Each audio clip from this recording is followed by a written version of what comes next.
Assalamualaikum warahmatullahi wabarakatuh. Yang terhormat Ibu Arsyada Rahma LCMH selaku dosen pengampu mata kuliah Al-Quran Hadis serta teman-teman saya yang berbahagia. Puji syukur kita panjatkan kehadirat Allah Subhanahu wa taala atas segala rahmat hidayah dan karunia-Nya. Selawat serta salam semua tercurahkan kepada Nabi Muhammad Sallallahu Alaihi Wasallam, utusan Allah yang jadi suri tauladan bagi umatnya. Kami dari kelompok 1 dan 2, perkenalkan saya Isdana Helga Arionda selaku moderator yang nantinya akan memandu kelancaran kegiatan presentasi kali ini. Adapun anggota kelompok kami lainnya yaitu Adinda Aulia Putri, Faisah Habsari Cahyaningrum, Erna Yulistasari, Neza Anatasha Utami, dan Nabela Faharani, serta Akbar Cahya. Di sini kami akan mempresentasikan hasil diskusi kami.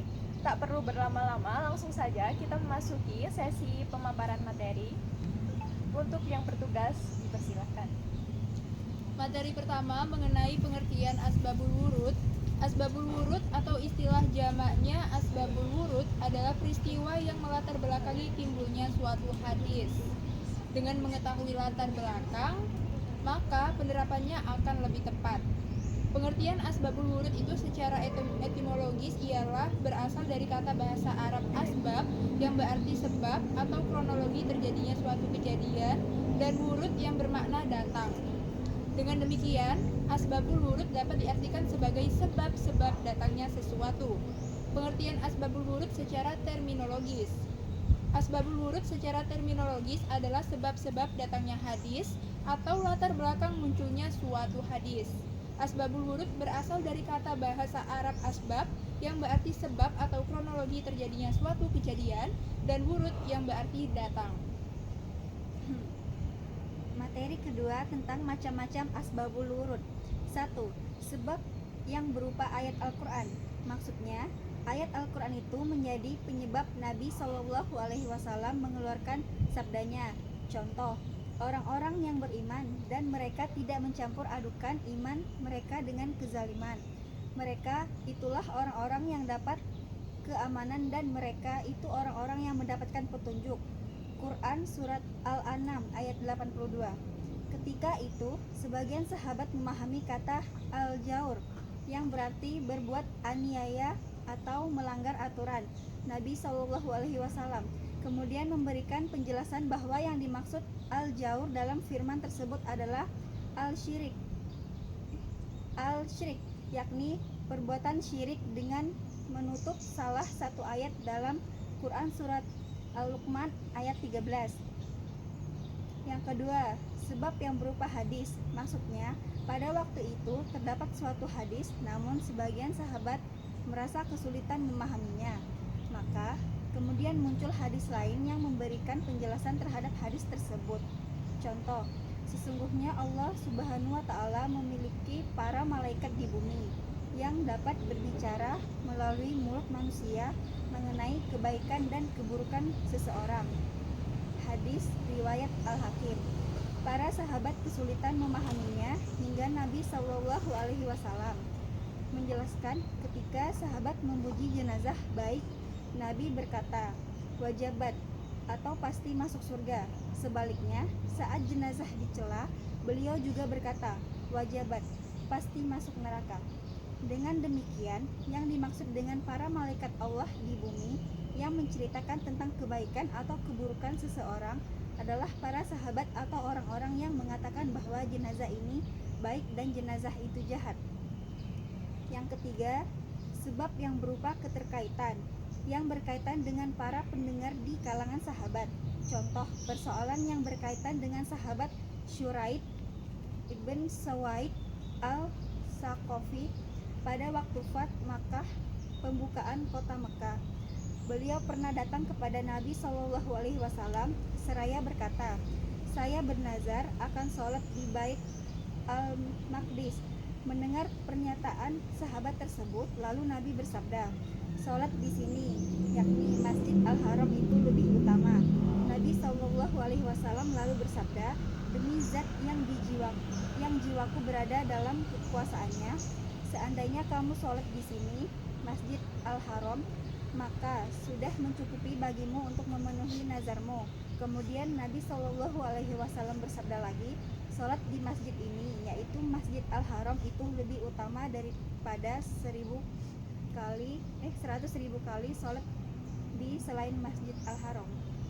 Yang ketiga yaitu materi tentang fungsi asbabun wurud.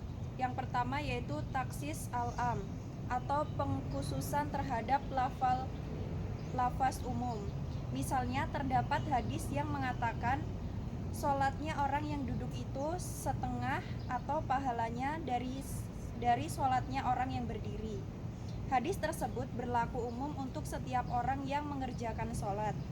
Namun ada sebab munculnya hadis yang menjelaskan bahwa makna hadis ini berlaku khusus bagi orang yang mampu memaksakan diri untuk berdiri, tetapi lebih mengutamakan cara yang lain yaitu duduk.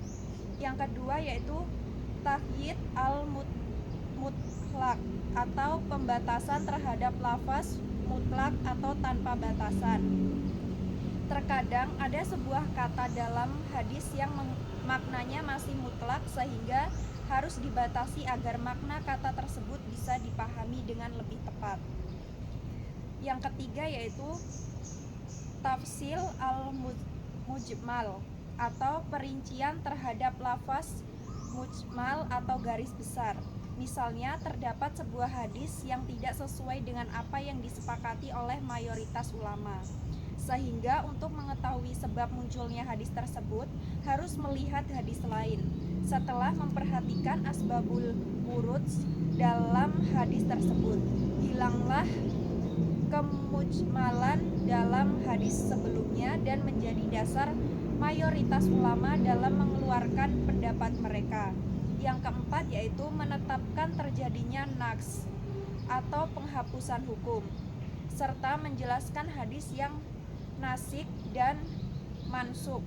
Misalnya ada beberapa hadis yang menjelaskan penghapusan hukum berpuasa, namun masih belum bisa dipastikan hadis mana yang menghapus hukum hadis lainnya. Untuk mengatasi masalah tersebut, solusinya adalah dengan berpegang pada asbabul wurud, sebab munculnya ketiga hadis tersebut.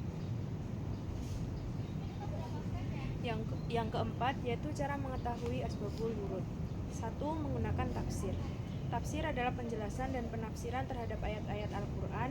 Banyak tafsir yang mencantumkan informasi tentang asbabul wurud dari sumber-sumber yang sahih. Tafsir-tafsir klasik seperti tafsir Al-Tabari, tafsir Al-Qurtubi, dan tafsir Al-Baghawi biasanya mencantumkan sebab-sebab turunnya ayat. Yang kedua yaitu hadis-hadis sahih. Beberapa hadis yang sahih dari Nabi Muhammad SAW menjelaskan asbabul wurud untuk ayat tertentu. Hadis-hadis ini seringkali dijelaskan dalam kitab-kitab hadis seperti Sahih Al-Bukhari, Sahih Muslim, Sunan Abu Dawud, dan Sunan An-Nasa'i. Hadis-hadis ini sering memberi konteks sosial, sejarah, atau kejadian spesifik yang memicu turunnya ayat. Yang ketiga yaitu sumber dari sejarah Islam. Para ulama dan ahli sejarah Islam juga menulis tentang kejadian-kejadian yang menjadi latar belakang turunnya ayat Al-Quran. Buku sejarah Islam klasik seperti Sirah Rasulullah karya Ibnu Hisham atau Al-Maghazi karya Al-Wahidi sering menyebutkan peristiwa-peristiwa tertentu yang berkaitan dengan turunnya wahyu. Keempat, pengetahuan dari ulama. Para ulama memiliki pengetahuan yang mendalam tentang asbabul wurud. Dalam banyak kasus, mereka memberikan penjelasan tentang konteks sosial dan budaya yang melatar belakangi turunnya ayat. Berdialog dengan ulama atau mengikuti kajian ilmiah tentang Al-Quran bisa membantu memperdalam pemahaman tentang asbabul wurud.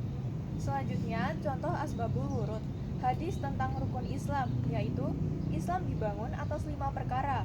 Bersaksi bahwa tidak ada Tuhan selain Allah dan Muhammad adalah utusannya, mendirikan sholat, menunaikan zakat, puasa di bulan Ramadan, dan haji ke Baitullah bagi yang mampu. Hadis riwayat Bukhari dan Muslim. Peristiwanya yaitu hadis ini disampaikan oleh Rasulullah SAW ketika beliau memberikan penjelasan dasar-dasar Islam kepada umatnya, terutama kepada para sahabat dan mualaf di Madinah. Peristiwa ini terjadi untuk menegaskan kewajiban-kewajiban pokok bagi seorang muslim sebagai kerangka utama keislaman. Penekanan kenapa memiliki asbabul wurud. 1. Hadis ini diriwayatkan oleh banyak sahabat, seperti Abdullah bin Umar yang kemudian menyebarkannya melalui banyak jalur periwayatan. Kedua, isinya merupakan fondasi agama Islam yang diketahui dan diajarkan secara luas. Ketiga, diterima secara universal di semua kalangan umat Islam karena mencakup inti ajaran Islam. Kemudian ada kitab-kitab asbabul wurud. Yang pertama, Asbabul Wurud Al-Hadis atau Al-Ummah fi Asbab Al-Hadis, karya Al-Hafidh Abu Al-Fadl Jalal Al-Din Abdurrahman bin Abi Bakar Al-Suyuti. Yang kedua, Al-Bayan wa Al-Ta'rif fi Asbab Wurud Al-Hadis Al-Syarif, karya Ibrahim bin Muhammad bin Hamzah Al-Husaini. Yang ketiga, Ilmu Asbab Wurud Al-Hadis, karya Dr. As'ad Hulaimi Al-As'ad. Yang keempat, Asbabul Wurud, kitab lengkap latar belakang historis munculnya hadis-hadis Nabi Sallallahu Alaihi Wasallam, karya Imam Jalaluddin Al-Suyuti, diterjemahkan oleh Muhammad Abdul Basit Zamzami dan disunting oleh Rusdianto. Sekian presentasi dari kami. Apabila ada salah kata mohon dimaafkan. Wassalamualaikum warahmatullahi wabarakatuh.